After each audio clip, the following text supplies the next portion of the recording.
ప్రభునామం స్తోత్రములు. మీ అందరికీ నా హృదయపూర్వక వందనం చెల్లించున్నాను. గడిచిన వారము యోసేపు ఐగుప్తులోకి వెళ్ళిన దాన్ని బట్టి యోసేపుతో దేవుడు వెళ్ళిపోయాడు.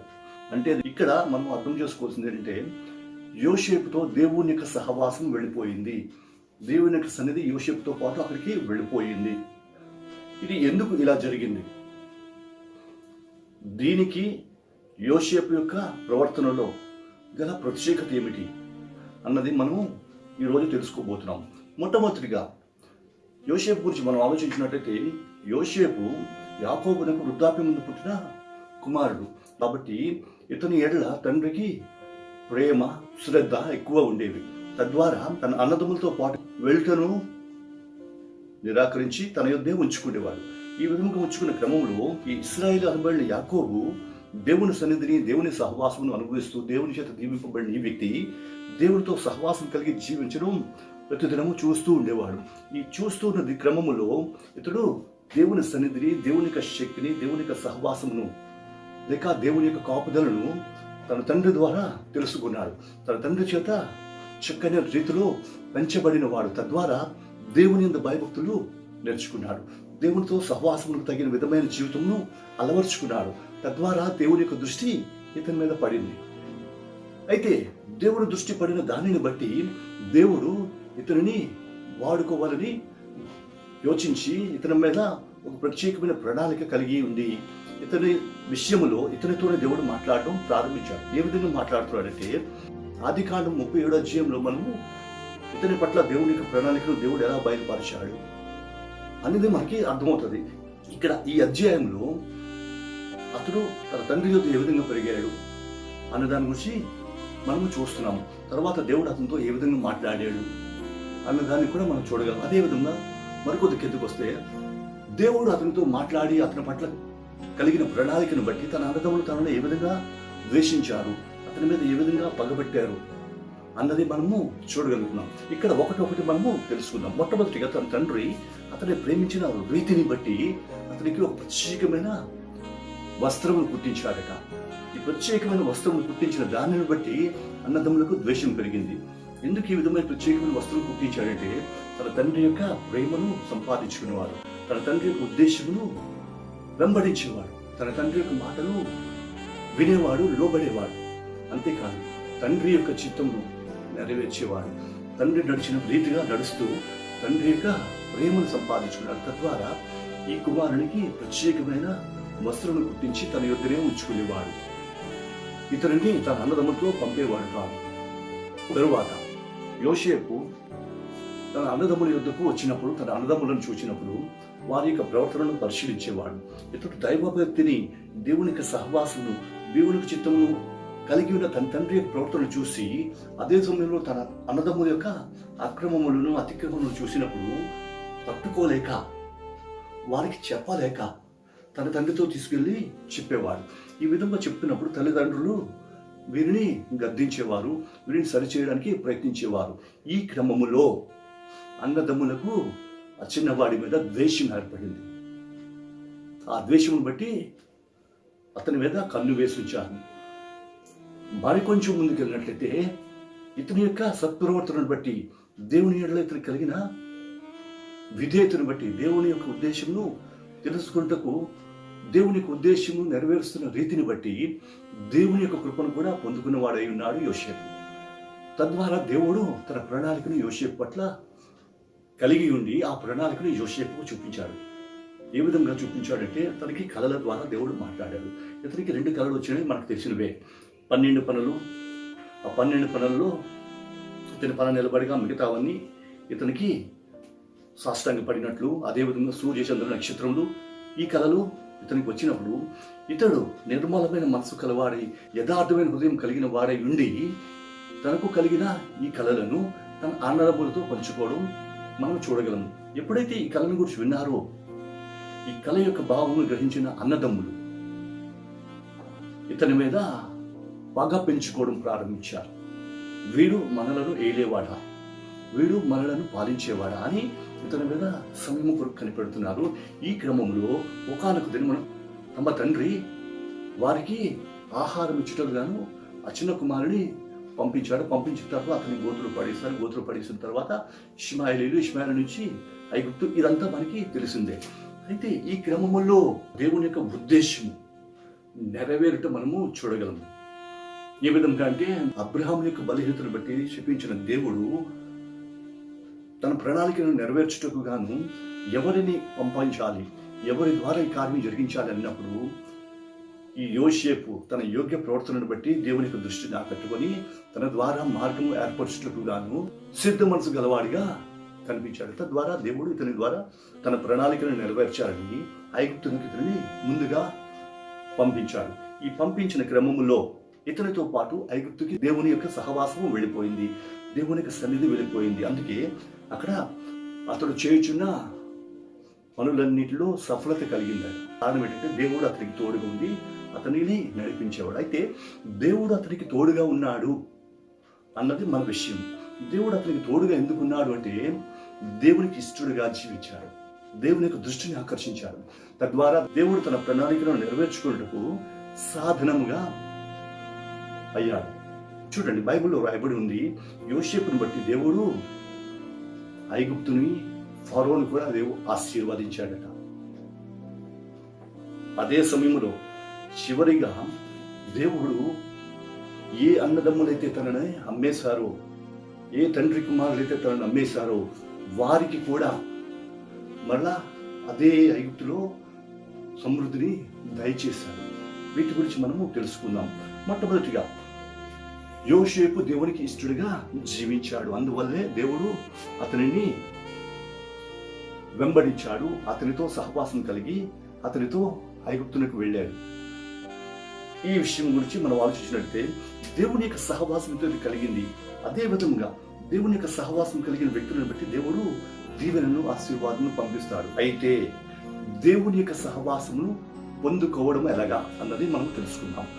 దేవుని యొక్క సహవాసం అన్నది ప్రార్థన వాక్యముల ద్వారా మనకి కలుగుతుంది.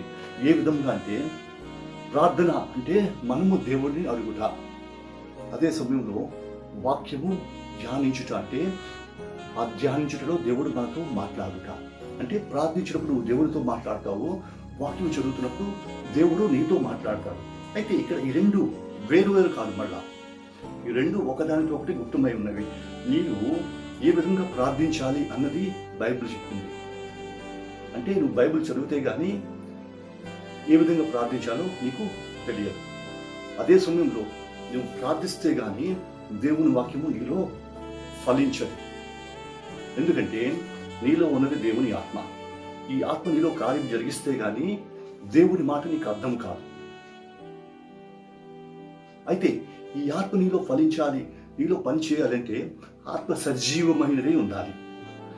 ఈ ఆత్మ సజీవమైనదే ఉండాలంటే మరలా దేవునితో సహవాసం ఉండాలి. దేవునితో సహవాసం అంటే దేవునితో గడపాలి, అంటే ప్రార్థనా జీవితం నీలో ఉండాలి. గమనించారా? ప్రార్థనా జీవితం బట్టి నీలో ఆత్మ సజీవమైనదే ఉంటుంది. ఈ సజీవమైన ఆత్మ కలిగిన నీవు వాక్యము ధ్యానించుచున్నప్పుడు ఆ వాక్యం ద్వారా దేవుడు నీతో ఎటు మాట్లాడుతున్నాడో నీకు బయలుపరుస్తుంటుంది. తద్వారా నీ యొక్క ప్రవర్తనను సరిచేసుకోవడానికి, నీవు దేవునితో సహవాసం ఏర్పరచుకోవడానికి, నీవు దేవునితో నడవటానికి,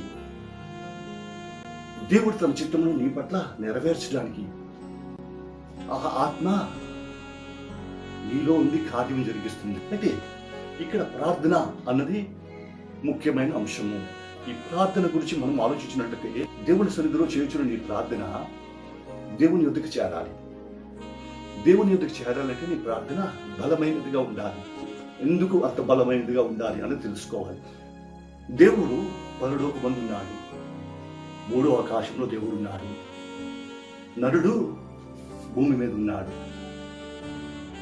అయితే దేవునికి నరుడికి మధ్య ఈ మధ్యాకాశంలో సాతానుడు తన నివాసం ఏర్పాటు చేసుకొని ఒక బలమైన పొర ఏర్పాటు చేసి దేవునికి మానవునికి మధ్య అడ్డుగా నిలబడి భూమి మీద ఉన్న దురాత్మలను తన ఆధీనంలో పెట్టుకొని వీరిని ప్రేరేపిస్తుంటాడు. ఎవరి పట్ల ఏ విధంగా చేయాలి? ఎందుకంటే దేవునికి మానవునితో సహవాసం ఏర్పడకూడదు. ఇది మాత్రమే సాతాను దృష్టి. తద్వారా ప్రతి ఒక్క వ్యక్తిని అతడు పరిశీలిస్తుంటాడు. ఎవరు ప్రార్థనలో గడుపుతున్నారు, ఎవరు ప్రార్థనలో ఎదుగుతున్నారు అని చూస్తూ వారిని గురిగా చేసుకొని వారి ప్రార్థనలను అభ్యంతరపరచాలన్నదే సాతానుడి ఉద్దేశం. ఎందుకంటే ప్రార్థనలో వీరు వెదకకూడదు అన్న ఉద్దేశం కలిగిన వాడే దేవునికి మానవునికి మధ్య అడ్డు పొర ఏర్పాటు చేసి అక్కడి నుంచి తన కార్యములు జరిగిస్తున్నాడు. అయితే ఇప్పుడు ఆ పొరను తొలగించే విధముగా మానవుని యొక్క ప్రార్థన ఉండాలి. ప్రార్థన ధూపం వలె పైకి వెళుతుందట. ప్రార్థనలు 3 రకములుగా ఉంటాయి. ఈ 3 రకములైన ప్రార్థనలు ఎటువంటి విధంగా ఉంటాయంటే, మొట్టమొదటి ప్రార్థన చాలా బలహీనమైన ప్రార్థన. ఈ ప్రార్థన పొగవలే లెగుస్తుందట. పొగవలే లేచి అలాగా కొంతవరకు వెళ్ళి అక్కడ ఆవిరైపోయి గాలిలో కలిసిపోతుంది. ఈ ప్రార్థనలో బలము లేదు. రెండవ ప్రార్థన బలమైన ఒక స్తంభములాగా తయారయ్యి ఈ ప్రార్థన పైకి వెళ్ళి ఇంకనూ పైకి వెళ్ళి ఏర్పరచబడిన అడ్డు పొర వరకు వెళ్ళి ఆ పొరకు తగిలి అక్కడి నుంచి చెదిరిపోయి అదృశ్యమైపోతుంది. మూడవ ప్రార్థన ఇది బలమైన ప్రార్థన. ఈ బలమైన ప్రార్థన ప్రారంభము నుంచి పైకి వెళ్ళే వరకు ఇది చాలా బలము కలిగినదే. అగ్ని వలె మండుచు పైకి వెళుతున్న కొద్దీ దీని శక్తి పెరిగి ఆ అడ్డుగోడగా ఉన్న దాన్ని తగిలి ఈ వేడి పొరను రంధ్రం చేసుకొని ఈ ప్రార్థన ధూపం వలె దేవుడి సన్నిధికి చేరుతుంది. చేరిన ఆ ప్రార్థనకి దేవుడు అప్పుడు సమాధానం ఇస్తాడు. గమనించండి, ఇక్కడ మనం ఈ 3 రకమైన ప్రార్థనలు ఆలోచించినట్లయితే మొట్టమొదటి వారు ఎవరంటే ప్రార్థించే వ్యక్తులు. వీరు ప్రార్థన చేస్తారు, అదే సమయంలో పాపములు చేస్తుంటారు. ఇటు ప్రార్థన వీడరు, ఇటు పాపమును కూడా విడిచిపెట్టరు. ఇటువంటి వారి ప్రార్థన బహు బలహీనమైనదిగా ఉంటుంది. తమ స్థితిని సరి చేసుకోలేరు. తద్వారా వారి ప్రార్థన బలమైనదిగా ఉండదు. రెండవది ప్రార్థనా పరులు. వీరు నిత్యము ప్రార్థన చేస్తారు, ప్రార్థనలో నిలకడగా ఉంటారు, ప్రార్థనలో స్థిరంగా ఉంటారు. కానీ వీరిలో విశ్వాసము కొదువుగా ఉంటుంది, పట్టుదల వీరిలో ఉండదు. ఇటువంటి వారి ప్రార్థన పైకి వెళ్తుంది కానీ ఆ అడ్డంకిని దూసుకొని పోయేంత శక్తి ఈ ప్రార్థనలో ఉండదు. మూడో రకమైన వ్యక్తి ఎవరంటే వీరు ప్రార్థనా యోధులు. వీరు చేసే ప్రార్థన బహుబలమైనదిగా ఉంటారు. ఎందుకంటే వీరి ప్రార్థనలో పట్టుదల ఉంటుంది, వీరిలో విశ్వాసం ఉంటుంది, వీరిలో దేవుని యొక్క ఉద్దేశమును ఎరిగిన స్థితి ఉంటుంది. తద్వారా దేవుని యొక్క శక్తిని ఎరిగిన వీరు పట్టుదలతో విశ్వాసం కలిగి ప్రార్థన చేస్తారు. ఈ ప్రార్థన బలము గలదై దూసుకొని పోతూ దేవుని సన్నిధి వరకు ఎటువంటి అడ్డంకి వచ్చినా, ఎటువంటి ఆటంకం వచ్చినా తొలగించుకుంటూ పోతారు. ఆ సమయంలో దుష్టుడు అడ్డుపడాలని చూస్తారు కానీ ఏమీ చేయలేడు. కారణం ఏంటంటే ఆ వేడి, ఆ తీక్షణము అంతా ఉద్రేకముగా ఉంటుంది. కాబట్టి ఏమీ చేయలేడు. కారణం ఏంటంటే ప్రార్థన యోధులు. ఈ యోధుల ప్రార్థన వీరత్వం కలిగి, అటువంటి ప్రార్థనకే దేవుని యొద్ద నుంచి సమాధానం వస్తుంది. ఎప్పుడైతే ఈ విధంగా జరిగిందో దేవునికి ఇతనికి మధ్య సంబంధం ఏర్పడిపోయింది. ఈ విధంగా సంబంధం ఏర్పడిపోయిన తర్వాత వీరు ప్రార్థనా జీవితము, ప్రార్థనా విధానము మారిపోతుంది. తద్వారా దేవుని సన్నిధిలో బలమైన సాధనముగా వాడబడిపోతాడు. ఇట్టి విధమైన వారిలో ఏలియా గురించి ఒకసారి మనం ఆలోచించినట్టయితే, ఇతను రాజు అయిన అహాబు యొద్దకు వచ్చి, ఇదిగో ఇది మొదలుకొని 3.5 సంవత్సరం వరకు వర్షం కురవదు అని చెప్పాడు. ఎప్పుడైతే చెప్పాడో వెంటనే ఆ దేశం మీదకి కరువు ప్రారంభమైపోయింది. అదే ఏలియా మరలా దేవుడి సన్నిధిలో ప్రార్థన చేయగా మరలా భూమి మీదకి వర్షము కురిసింది. కారణం ఏంటంటే ఇతను దేవుని సన్నిధిలో బలమైన యోధుడు, బలమైన వీరుడు. కాబట్టి ఇతని మాట వెంటనే నెరవేరింది. దేని బట్టి నెరవేరిందంటే దేవుడితో ఇతనికి సహవాసం ఉంది. ఎప్పుడైతే సహవాసం ఉందో దేవుడు ఎల్లప్పుడూ మన ప్రార్థనకు సమాధానం ఇవ్వడానికి సిద్ధముగా ఉంటాడు. అయితే మన ప్రార్థనలే ఆయన సన్నిధికి చేరే స్థితిలో లేవు, చేరుటకు కావలసినంత శక్తివంతమైనవిగా లేవు. అందువల్లే అనేకులు తమ ప్రార్థనలకు సమాధానములు పొందలేక దేవుని సన్నిధిలో విసిగి దేవుని సన్నిధిలో బలహీనపడిపోయి వెనుక తిరుగుతున్నారు. తద్వారా తమ జీవితంలో నష్టములకు గురి చేసుకుంటున్నారు. అయితే ఇక్కడ ఏలియా గురించి ఆలోచించినట్లయితే బలమైన ప్రార్థనా జీవితం కలిగి ఈ పొరను చేర్చుకొని దేవుడి సన్నిధిలో వెళ్ళిపోయి తన ప్రార్థన దేవుడి సన్నిధికి వెళ్ళి దేవుని దృష్టిని ఆకర్షించేదిగా ఉంది. ఎందుకంటే 2వ దినవృత్తాంతం గ్రంథం 16వ అధ్యాయం 9వ వచనం చూసినట్లయితే తన ఏళ్ల యథార్థ హృదయం కల వారిని విడిపించుటకు ఆయన కనుదృష్టి భూలోకమందంతటా సంచారం చేయుచున్నదట. చూసారా, దేవుని దృష్టి భూలోకమంతా దేనికి సంచారం చేస్తుందంటే ఎవరైతే తన ఏళ్ల యథార్థ హృదయం కలిగి తనకు మొరపెడతారో వారిని విడిపించుటకు ఆయన కనుదృష్టి భూలోకము ముందు సంచరించుచున్నదట. అయితే ఈ సంచరించుచున్న దృష్టిలో నీవు పడాలి అంటే నీవు బలమైన ప్రార్థనా పరుడుగా ఉండాలి, శక్తి కలిగిన ప్రార్థనా పరుడుగా ఉండాలి. అయితే ఇప్పుడు యోసేపు దగ్గరికి వచ్చినప్పుడు యోసేపుతో దేవుడు ఎందుకు వెళ్ళిపోయాడంటే యోసేపు ఇటువంటి అనుభవం కలిగిన వాడు. అయితే ఇటువంటి స్థితిలో ఎదుగుతున్న వ్యక్తులను సాతానుడు ప్రత్యేకంగా కనిపెడతాడు. కనిపెట్టి వారి ప్రార్థనలను వారు చేస్తుంటాడు. కారణం ఏంటంటే ప్రార్థన చేయుచున్న వారు ప్రార్థనలో చేయొచ్చు ప్రార్థనలో ఎదిగి మొదటి అనుభవం నుంచి 2వ స్థితికి చేరుతారు. 2వ స్థితిలో కలిగిన వ్యక్తులు ప్రార్థనలో ఎదుగుతూ ఒకానొక సమయంలో మొదటి స్థానంలోకి వెళ్ళిపోతారు. వీరి ప్రార్థన బలమైనదిగా పెరిగిపోతుంది.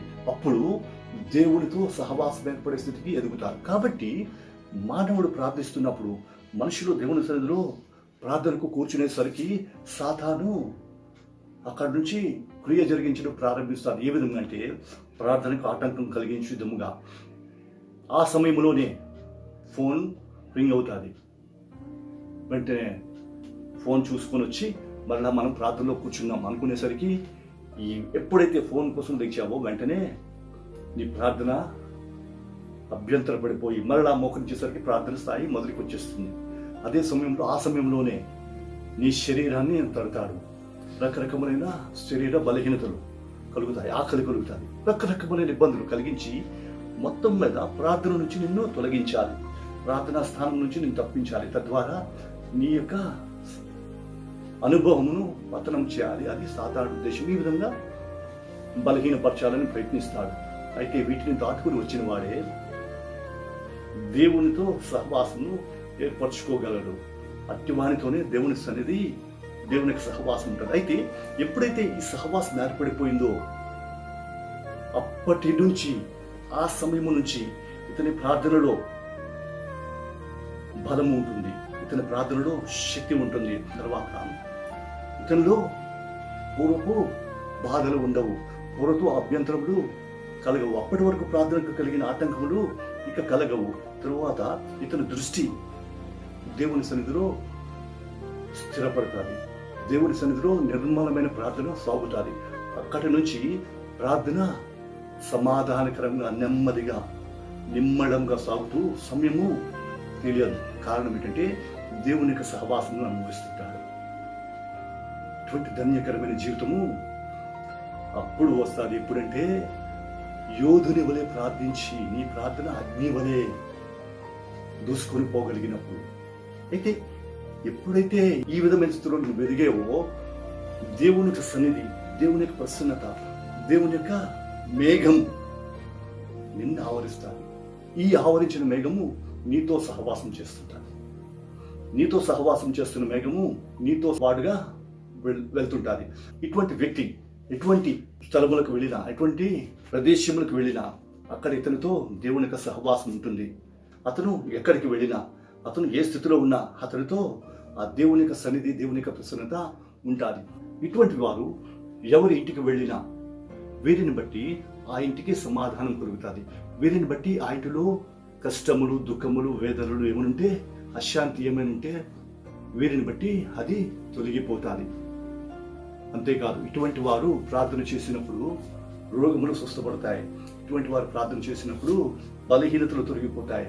ఇటువంటి వారు ప్రార్థన చేసినప్పుడు దేవుని యొక్క కార్యములు జరుగుతుంటాయి. కారణం ఏంటంటే వీరితో దేవుని సహవాసం ఉంది.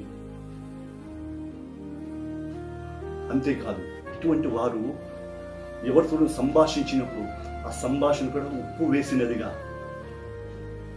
చక్కగా ఉంటారు. ఆ సంభాషణను బట్టి ఎదుటివారు దేవుని యొక్క స్వారూప్యం వీరిలో చూడగలరు. అంతేకాదు వీరిని బట్టి సమాధానం కలుగుతారు. అట్టి విధమైన ధన్యత దేవుడు వీరికిస్తాడు. కారణం ఏంటంటే దేవుని యొక్క ప్రసన్నత వీరి మీద ఉంటుంది. వీరు ఎటువంటి ప్రమాదములకు, ఇరుకులకు, ఇబ్బందులకు గురి కాదు. ప్రమాదకరమైన స్థితిలోనికి వెళ్ళినా అక్కడ కూడా ప్రమాదం నుంచి వీరు విడిపింపబడతారు. అదే సమయంలో ఏ గృహములో అయితే ఇటువంటి విధమైన ప్రార్థన ఉంటుందో, ఏ కుటుంబంలో అయితే ఇటువంటి బలమైన ప్రార్థనా స్థితి కలిగి ఉంటుందో, ఆ కుటుంబంలో కూడా దేవుని యొక్క సన్నిధి, దేవుని యొక్క సహవాసము ఎల్లప్పుడూ ఉంటుంది. తద్వారా ఎటువంటి చీకటి శక్తులు ఆ గృహంలో ప్రవేశించలేవు. ఎటువంటి బలహీన శక్తులు ఆ గృహంలో ప్రవేశించలేవు. ఎటువంటి ఇరుకులు, ఇబ్బందులు ఆ గృహంలో ప్రవేశించలేవు. కారణం ఏంటంటే ఆ గృహములో దేవుని యొక్క సన్నిధి ఉన్నది. చూసారా, ఇక్కడ మొట్టమొదటిగా ఆ వ్యక్తి యొక్క ప్రార్థనా జీవితం బట్టి, ఆ వ్యక్తి యొక్క శక్తిగల ప్రార్థనను బట్టి తన మీద దేవుని యొక్క సన్నిధి ఉన్నది.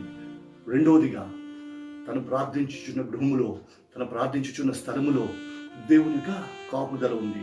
ఈ విధమైన కాపుదల వలన ఆ గృహమునకు ఎవరు వచ్చినా, ఆ గృహములో ఎవరు ప్రవేశించినా దేవుని యొక్క సన్నిధిని, దేవుని యొక్క ప్రశాంతతను, దేవుని యొక్క క్షేమమును ఆ గృహములో అనుభవించగలరు.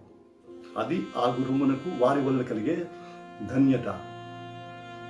రెండవదిగా వీరి వలన వీరు వెళ్ళు సమస్త ప్రదేశంలో నెమ్మది కలుగుతుంది, సమాధానం కలుగుతుంది. ఎందుకంటే దేవుని యొక్క సహవాసము వీరితో ఉంది. కాబట్టి ఈ విధంగా జరుగుటను బట్టి దేవుని యొక్క కార్యమును అతని ద్వారా జరిగిస్తాడు. ఎప్పటి వరకైతే ఇటువంటి స్థితిని కలిగి ఉంటారో అప్పటి వరకు వీరు ఆ ధన్యకరమైన జీవితమును అనుభవిస్తారు. వీరితో సహవాసం చేసిన వారు కూడా ఇటువంటి ధన్యకరమైన అనుభవాలను అనుభవిస్తారు. కారణం ఏంటంటే వీరి మీద దేవుని యొక్క ప్రసన్నత ఉన్నది. ఇటువంటి వారితో సహవాసం చేసిన వారికి నెమ్మది కలుగుతుంది. వీరి యొద్దకు వచ్చేసరికి వారి యొక్క సమస్త బలహీనతలు, సమస్త ఇబ్బందులు తొలగిపోయినట్టుగా అనిపించి ప్రశాంతతను అనుభవిస్తారు. వారు గాఢాంధకారపు లోయలలో వెళ్ళినా వెలుగు వారిని వెంబడిస్తుంటారు. అదేవిధంగా అపాయకరమైన స్థితిలోకి వెళ్ళినా అక్కడ కూడా దేవుని యొక్క ప్రసన్నతను వీరి మీద ఉంటుంది. కాబట్టి ఎటువంటి కీడు వీరికి ఏమి చేయలేదు సరికదా. వీరిని బట్టి అక్కడున్న కీడులు, అక్కడున్న ప్రమాదములు, అక్కడున్న అపాయములు తొలగిపోతాయి. అటువంటి ధన్యకరమైన స్థితి కలిగిన వాడే యోసేపు. కాబట్టి ఇప్పుడు ఇటువంటి యోసేపు ఐగుప్తులోనికి వెళ్ళిపోయాడు. ఐగుప్తు దేవుని యొక్క కోపమును చవిచూచినదే, కానీ ఇతనికి దేవునితో కలిగిన సహవాసం బట్టి ఇతడు ఐగుప్తులోనికి వెళ్ళినప్పుడు ఇతనిని బట్టి ఐగుప్తు దీవింపబడింది. ఇతను బట్టి ఐగుప్తులో సమృద్ధి కలిగింది. ఇతను బట్టి ఐగుప్తుకి క్షేమం కలిగింది. ఇతను బట్టి ఐగుప్తు దేవుని యొక్క దీవెనను పొందుకుంది. చూడండి, ఐగుప్తులోకి వెళ్ళిన తర్వాత లోకమంతా కరువు వచ్చింది, కానీ ఐగుప్తులో సమృద్ధి ఉంది. ఎందువలనంటే ఐగుప్తులో యోసేపును బట్టి దేవుని యొక్క సహవాసము ఉన్నది, దేవుని యొక్క సన్నిధి ఉన్నది, దేవుని యొక్క ప్రసన్నత ఉన్నది. కాబట్టి ఐగుప్తులో కరువు లేదు సరికదా. లోకమంతటికి ఆహారమును అందించగల స్థాయిలోకి వెళ్ళిపోయింది. కారణం ఏంటంటే యోసేపునకు దేవునితో కలిగిన సత్సంబంధము లేక సహవాసము. కాబట్టి యోసేపును బట్టి దేవుని యొక్క సహవాసము ఐగుప్తులోనికి వెళ్ళిపోయి దేవుని కృప ఐగుప్తు మీద కృమ్మరింపబడిపోయింది. కారణం ఎవరు? యోసేపు. అయితే యోసేపు కుటుంబము కానానులో ఉంది. కానాను కరువు వచ్చింది, లోకమంతయు కరువు వచ్చింది, కానీ యోసేపు కుటుంబమునకు కరువు లేదు మరలా. ఎందుకంటే ఆ కుటుంబము నుంచి వచ్చిన వాడే యోసేపు. ఈ యోసేపుకు దేవుని సన్నిధి, దేవుని సహవాసము అలవడింది ఎక్కడ? ఆ కుటుంబంలోనే, ఆ తండ్రి యుద్ధనే, ఆ గృహంలోంచి వచ్చాడు. కాబట్టి ఆ గృహమునకు కూడా దేవుని యొక్క కాపుదల ఉంది. కాబట్టి కనాను ప్రదేశం నుంచి సమృద్ధి గల ఐగుప్తులోనికి వీరు వచ్చి, వీరు స్థిరపడి, వీరు సమృద్ధి అయిన ఆహారమును అనుభవిస్తూ, క్షేమకరమైన జీవితం అనుభవిస్తూ తమ జీవితములను సుఖమయంగా గడిపారు, క్షేమమును అనుభవించారు. వీరిని బట్టి ఆ దేశమునకు క్షేమం కలిగింది. యోసేపును బట్టి ఐగుప్తు ఎందుకు దీవింపబడింది అన్నది మనకి ఇప్పుడు అర్థమైందా? దేవుని సహవాసం కలిగిన యోసేపుని బట్టి ఐగుప్తు మీదకి క్షేమం వచ్చింది, ఐగుప్తు మీదకి దేవుని దీవెన వచ్చింది, ఐగుప్తుకి దేవునికి సమృద్ధి వచ్చింది. అదే సమయంలో లోకమంతా కరువుతో కొట్లాడుచున్నాను, ఇతని కుటుంబమైన యాకోబు సంతానమునకు ఇతనిని బట్టి జీవం వచ్చింది, కరువు నుంచి విడుదల కలిగింది. కారణం ఏంటంటే దేవుని యొక్క ప్రసన్నత అతనితో ఉంది. కాబట్టి నీ కుటుంబములో, నీ జీవితములో, నీ సంఘములో, లేకపోతే నీ సమాజములో సమృద్ధికి, క్షేమమునకు, సమాధానమునకు, దేవుని యొక్క సహవాసమునకు నీవు ప్రతినిధివి. నీ ప్రార్థనా జీవితం ఏ విధంగా ఉన్నది? వాక్యమును వినిచిన ప్రియ సహోదరుడా, సహోదరి, దైవ జనాంగమా, దేవునిలో జీవిస్తున్న నీవు, దేవుడి సన్నిధిలో ప్రార్థిస్తున్న నీవు, దేవుడి సన్నిధిలో కనిపెడుతున్న నీవు, నీ ప్రార్థనా జీవితము ఏ స్థాయిలో ఉంది? మొదటి స్థితిలో ఉందా, రెండవ స్థితిలో ఉందా, లేక మూడవ స్థితికి ఎదిగినదై దేవుని యొద్దకు నీ మొర చేరే స్థితికి చేరిందా? ప్రార్థనా యోధుడిగాను ఉండగలుగుతున్నావా? ప్రార్థనా యోధురాలుగాను ఉండగలుగుతున్నావా? అటువంటి స్థితి కలిగినప్పుడే దేవుని యొద్ద నుంచి నీకు సమాధానం వస్తుంది. అటువంటి స్థితి కలిగినప్పుడే దేవుని యొక్క క్షేమమును నువ్వు అనుభవించగలవు. అటువంటి స్థితి కలిగినప్పుడే దేవుని యొక్క సంరక్షణలో నువ్వు జీవించగలవు. అటువంటి స్థితి కలిగినప్పుడే, అటువంటి ప్రార్థనా జీవితము అలవర్చుకున్నప్పుడే దేవుని యొక్క ప్రసన్నతను నువ్వు అనుభవించగలవు. అప్పుడు నీవు అడుగు పెట్టు చోటలను దీవెనగా ఉంటావు. నీవు వెళ్ళు ప్రతి స్థలంలోనూ నిన్ను బట్టి క్షేమం కలుగుతుంది. నువ్వు ప్రార్థన చేయగా ప్రార్థనకు దేవుడు ప్రతిఫలం ఇస్తాడు. నువ్వు అడగగా దేవుడు వెంటనే సమాధానం ఇస్తాడు. అయితే కావాల్సింది ఏంటంటే దేవుడితో సహవాసం. దేవుడితో సహవాసం ఉండాలంటే నీకు అడ్డుగా ఉన్న ప్రతి పొరను తొలగించుకొని, ఛేదించుకొని వెళ్ళిపోగలిగినటువంటి బలమైన ప్రార్థన నీలో ఉండాలి. అటువంటి ప్రార్థన కలిగినప్పుడు దేవుని యొక్క ప్రసన్నతను నువ్వు అనుభవించగలవు, నీ కుటుంబములో అనుభవించగలవు, నీ సమాజములో, నీ సహవాసములో, నీవు చేసిన సమస్త కార్యములలో దేవుని యొక్క సన్నిధిని, దేవుని యొక్క సహవాసము, దేవుని యొక్క కాపుదలను, దేవుని యొక్క నడిపింపును, దేవుని యొక్క ఆదరణను నీవు అనుభవించగలవు. అనేకులకు ఆశీర్వాదకరంగా ఉండగలవు, అనేకులకు మేలుకరంగా జీవించగలవు. అటువంటి స్థితిలో నీవు నేను ఉండాలని, అటువంటి స్థితికి నీవు నేను ఎదగాలని దేవుడు ఆశిస్తున్నాడు. అటువంటి స్థితిలో మనం ఎదుగుదామా?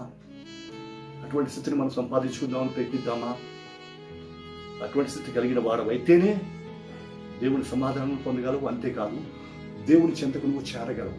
కాబట్టి అటువంటి స్థితి కలిగి లోకములో అనేకులకు దీవెనకరంగా ఉంటూ, నీ జీవితంలో నీవు క్షేమం అనుభవిస్తూ, దేవుని చెంతకు చేరి ఆయనతో కూడా నిత్యమైన సహవాసమును పొందుకోవాలని కోరుచు ఈ నా మాటలు ముగిస్తున్నాను.